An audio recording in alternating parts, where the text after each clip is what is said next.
I was still clutching the pie when Gregory Stanford, my father, told me not to return home again. The pie was a warm pumpkin, which was always my mother's favorite. I had baked it the previous night following my mother's old recipe, the one requiring extra nutmeg and that strange half-teaspoon of maple syrup she always said was necessary. I drove 2.5 hours through the fog just to deliver it to her, keeping up my annual tradition. It was Harvest Festival. I was back home. At least, I believed I was. Our family hadn't even said grace yet. No one had carved the turkey. The stuffing still sent steam curling from the crystal dish my mother reserved for just one day a year. Yet there I remained, still upright, still forcing a smile, still gripping that pie as my father told me, "Give back the $35,000, or don't bother coming back again." Initially, I wondered if I had heard him incorrectly or assumed this had to be some terrible attempt at humor. Gregory had never been the type for jokes. His grand entrances never included theatrics, and Harvest Festival was never a season for melodrama in our household, or at least not before that evening. However, nobody chuckled. Anna sat across from me, her hands neatly placed in her lap as if she were attending a memorial service. Stephen stared down at the fabric covering the table. Even my mother, gentle and usually quiet Elaine Stanford, avoided looking in my direction. I couldn't bring myself to sit down.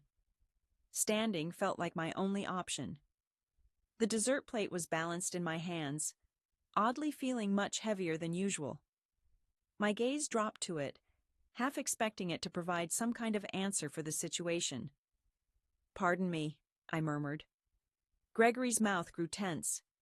"Please don't make this any more difficult than necessary. What are you actually implying here?" Anna finally raised her eyes. Hers were rimmed with red, mascara gathering in the corners as if she'd been weeping for hours, though her speech was steady. "It's about our mother's account. $35,000 vanished last month, immediately after I assisted my mother with signing up for online banking." My jaw dropped, yet I couldn't manage to utter a word. It was a fact that I had helped my mother, Elaine Stanford, with her banking records.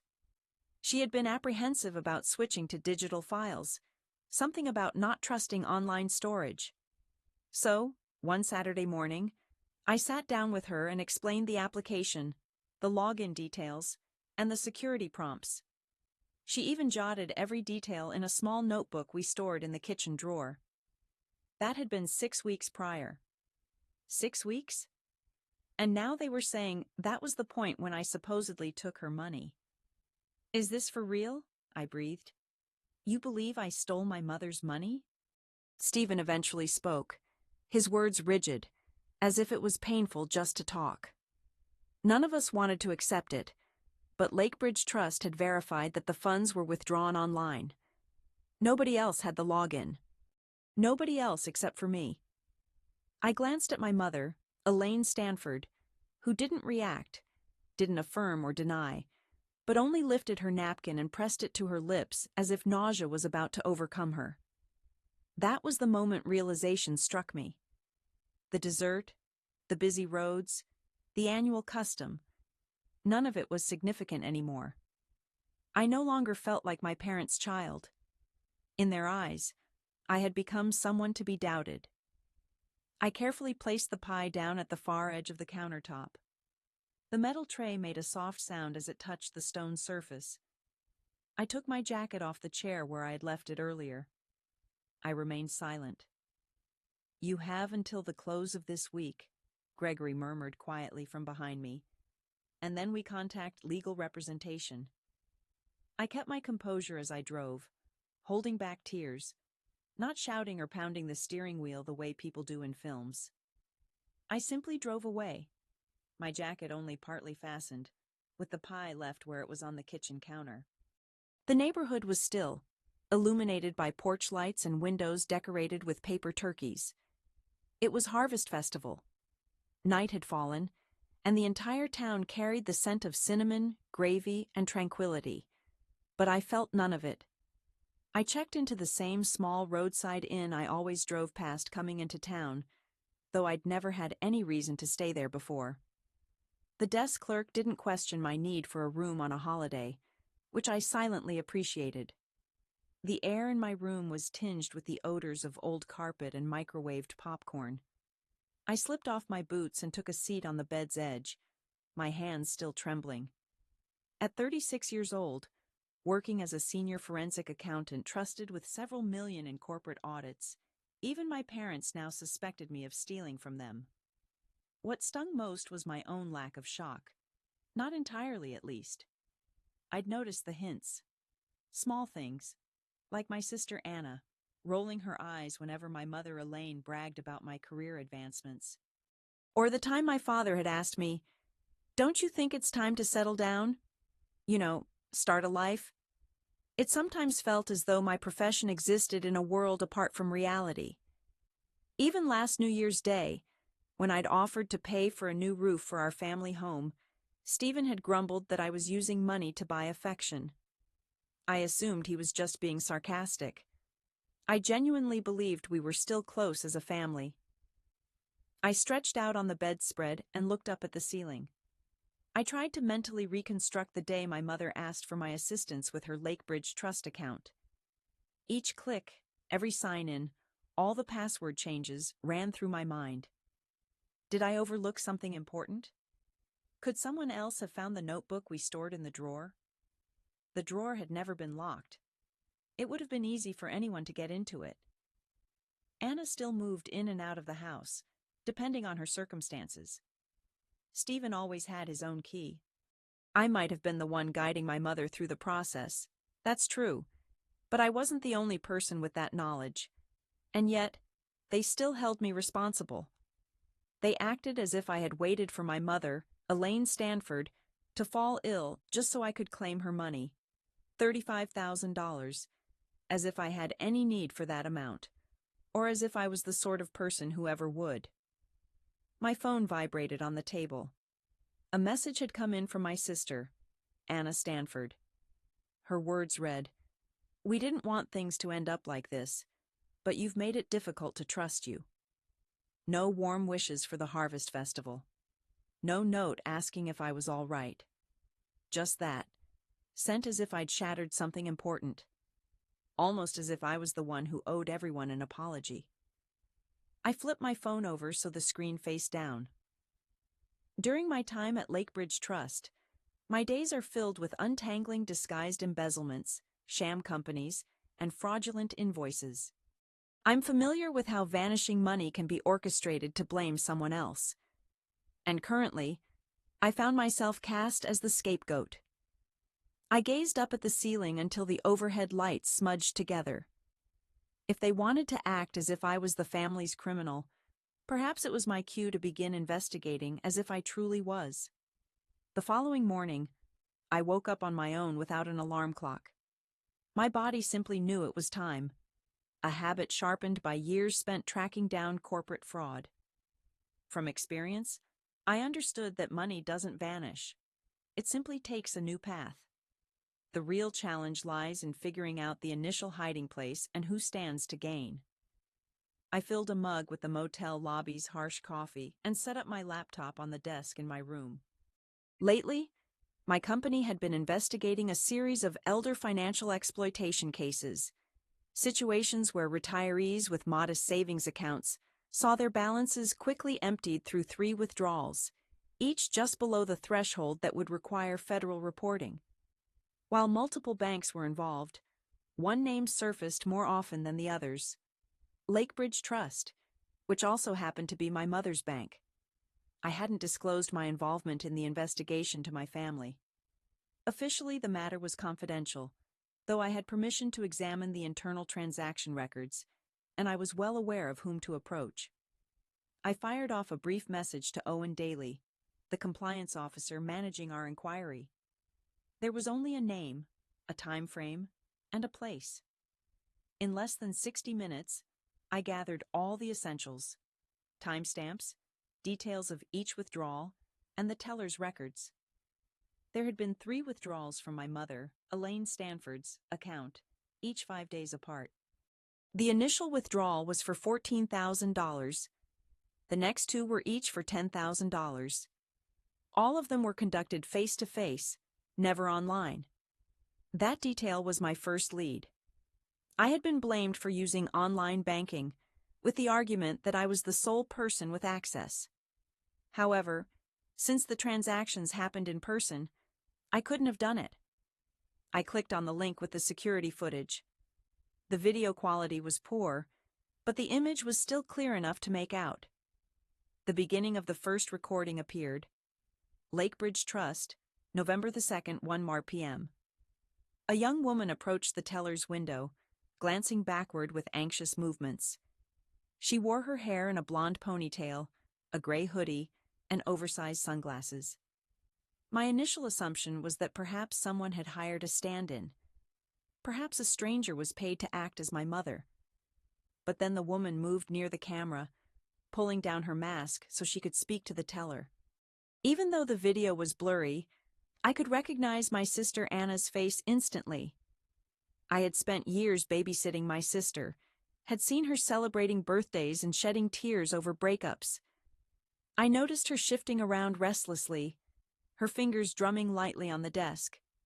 She presented something that appeared to be my mother's ID and scribbled her name on a form. The way she wrote hadn't changed since we were teenagers. I settled back in my seat, motel lamp buzzing overhead. The money wasn't just taken. They had devised this, deliberately timing everything, waiting for the moment after I helped my mother go digital so they could set me up. I loaded up the second recording. It was dated November 7th and showed the same branch. This time my brother, Stephen Stanford, appeared. He wore no disguise and displayed none of Anna's jitters. Instead, he seemed relaxed and self-assured. He chatted with the teller, putting his signature down as if the account was truly his. The third clip showed my sister again, wearing the same sweatshirt but with new shades. The sheer nerve of it made my stomach turn. Still, I could tell that something important was missing from this puzzle. How did anyone get a hold of my mother's identification and account details? That's when a memory surfaced. 3 weeks earlier, I had assisted my mother in setting up the application, but before that, she'd undergone some outpatient procedures at the hospital. It was routine, just some initial scans, and my sister had offered to spend the night with her. My mother's handbag stayed by her side the entire time. She had all her essentials in there, her checkbook, statements from Lakebridge Trust, and her driver's license. That was how the whole thing began. But the situation didn't stop at that point. When I inspected the metadata from when the account was created, I saw that the first access after my departure hadn't come from my mother's phone, but instead from a tablet that was connected to the home Wi-Fi network. This was the same IP address my sister used for watching Netflix. Plus, the one-time password had been delivered to a backup email I hadn't set up. When I traced it, I found the recovery cell number belonged to my brother. Their mistakes went beyond carelessness. Their confidence was staggering. They assumed no one would notice. I wasn't one of those people, especially if the accomplished daughter turned out to be the clear suspect. Unless the rest of my family presented a united front, nothing would change. I shut the laptop. This was more than a simple miscommunication. It wasn't an impulsive act or a loan that had gone awry. This was a deliberate act of fraud, and they had hidden behind my affection for my mother to carry it out. I fastened my laptop bag and reached for my phone. I didn't dial law enforcement, at least not yet. Instead, I called my workplace. I requested something precise from Owen Daly, copies of the teller's signature cards. I'd need those to cross-check. Next, I unzipped my suitcase and withdrew a thin black folder, the type I brought to present evidence in court. If they wanted to cast someone in the role of the family's antagonist, I would show them exactly what happened when the antagonist documented everything. I didn't notify anyone beforehand. I drove back Wednesday morning, right as the sun turned everything gold. The light slanted in, just as it always did between Easter and New Year's Day, casting that familiar glow that once made the house feel welcoming. That sense of comfort, however, was absent now. Every space in the driveway was taken. My brother Stephen's SUV, my sister Anna's compact, and my mother Elaine Stanford's old sedan. There weren't any visitors, only the family. I left my car at the curb and paused briefly, the engine softly ticking, my hands resting on the leather folder occupying my lap. Inside that folder was every receipt, every timestamp, and each untruth I knew they assumed would remain hidden. After a moment, I exited my car, made my way up the porch steps, and walked inside. The aroma of simmering chicken broth and rosemary met me at the door. The kitchen lights glowed brightly. Conversations murmured quietly, silverware made small noises, and laughter drifted through the air, echoes in a place I no longer considered my own. When I reached the kitchen, everyone was there. Anna was sitting atop the counter, coffee mug in hand, and her legs swinging as though she were still 13. Stephen propped himself by the refrigerator, his arms folded and his face impossible to read. My mother stood beside the sink, methodically drying each dish. My father was at the stove, absently stirring a pot. Both of them glanced up as I walked in, and an immediate silence settled over the room. Not a single word was spoken. I passed by them, set the folder down on the polished wood island, the same spot where we used to stretch out dough for cookies. I unsnapped the folder. "You thought I took money from my mother, Elaine Stanford, didn't you?" I said in a low tone. "Now, let me show you the truth of what happened." The atmosphere shifted, just slightly, like the moments leading up to a thunderstorm. I slid out the first photograph, an image captured from Lakebridge Trust's security camera. My sister wore sunglasses and leaned across the teller's counter as she signed a document. November 2nd, $14,000. Not a digital transaction? Not me, I explained. Everyone stayed perfectly still, even my sister. The following image displayed my brother with a grin, dressed in a navy pullover, handing a check to the bank. November 7th, 10,000. My own voice shook a little with emotion, yet I continued. If you're searching for new methods to streamline automation and optimization in other areas, you might want to explore the latest AI-driven solutions available online. Trained by top advertising experts, Soku AI automates my Facebook ad campaigns, handling everything from audience research to budget optimization. It potentially saves me time and resources, much like a well-structured database saves me data headaches. Think of it as automation for your ads, similar to how Jason helps automate data transformations. Rather than rage, I chose self-control. These were not unfamiliar faces. I had spent my childhood among these individuals. Anna's hands tightened around her cup. She started to say something but stopped herself. I placed the bank slips on the table. Same branch, matching authorizations. I compared them with your handwriting, taken from the note on the refrigerator last week. There was a brief pause. It was then that my sister finally broke the silence. Her tone was frailer than I remembered. You looked through our belongings." Tilting my head in a surprisingly gentle way, I replied, "You also searched through my mother's things." My mother reached out for the pages, her gaze moving across the text, her fingers trembling. When she finally found her words, they were soft and almost pleading. But the bank told me it was done online. That was how they had understood what I said. However, the actual withdrawal happened differently. I established the online login after the fact, using a tablet linked to my wireless network. The account's recovery email was one associated with my brother Stephen's phone number. An uneasy quiet descended onto the kitchen, gentle and cold as drifting snowflakes. My father paused his stirring. My sister averted her eyes.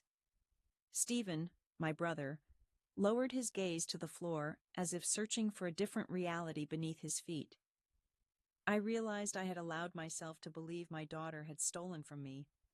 My mother murmured, her voice soft, addressing nobody in particular, perhaps not even me. She instructed me not to return home. My reply was even softer than before. And she never once inquired whether I was guilty. That was the part that hurt the most.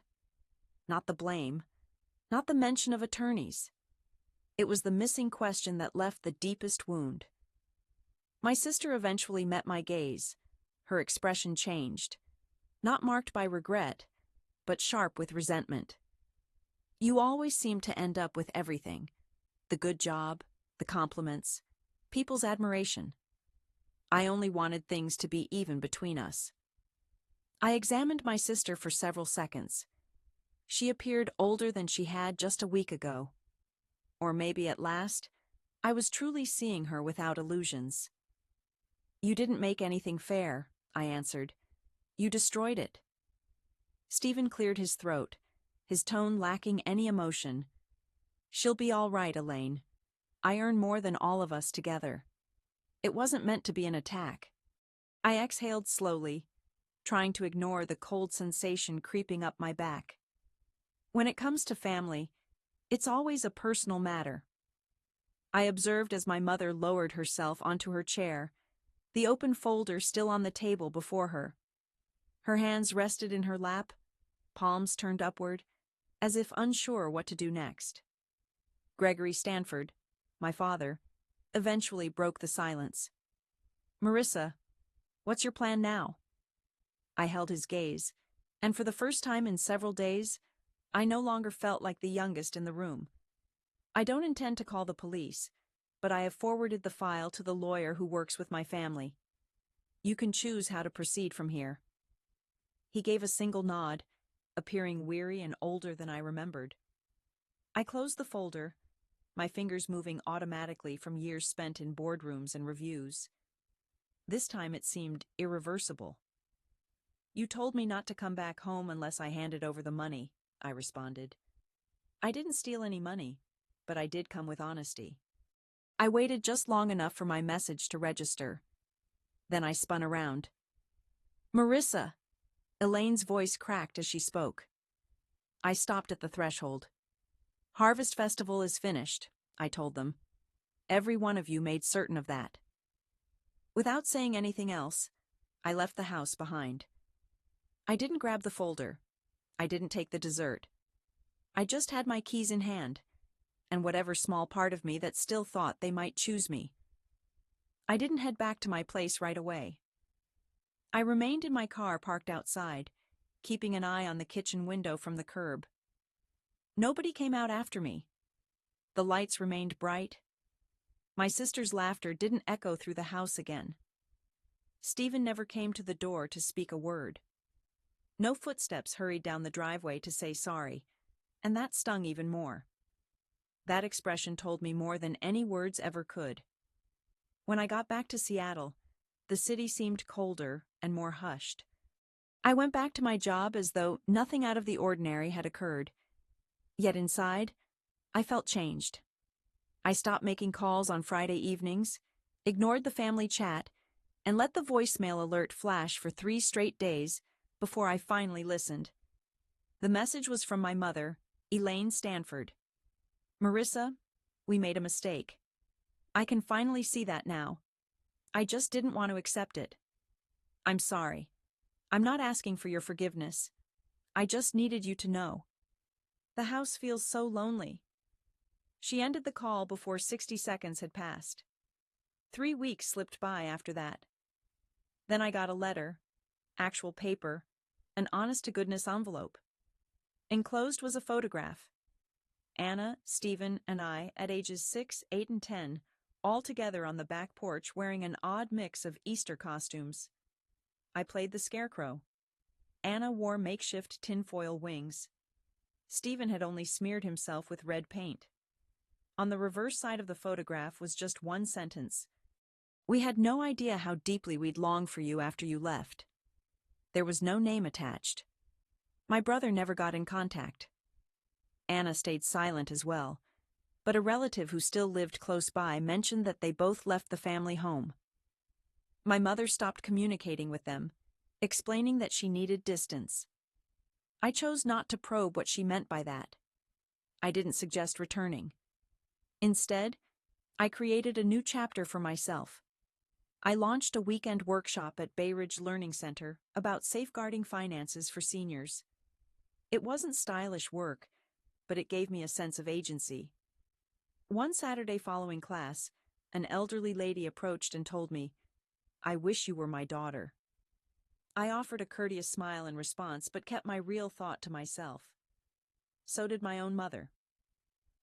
After January passed with no tree, no phone call, and no traditional ornament swap, I reflected on how, in the past, I had always made careful plans. There's a particular sorrow that I was never warned about. The pain that arises not from losing someone to death, but from discovering that those closest to me preferred someone else's image of me more than the reality I know myself to be. Once I made that decision, it became permanent. I still hold on to the folder. It isn't stored in my workspace or sitting out where I work, just tucked away in a drawer by the bookcase beneath outdated tax documents and our mortgage paperwork. I haven't looked inside it since that evening. There's no reason to, since nothing about the facts has shifted, and neither have I.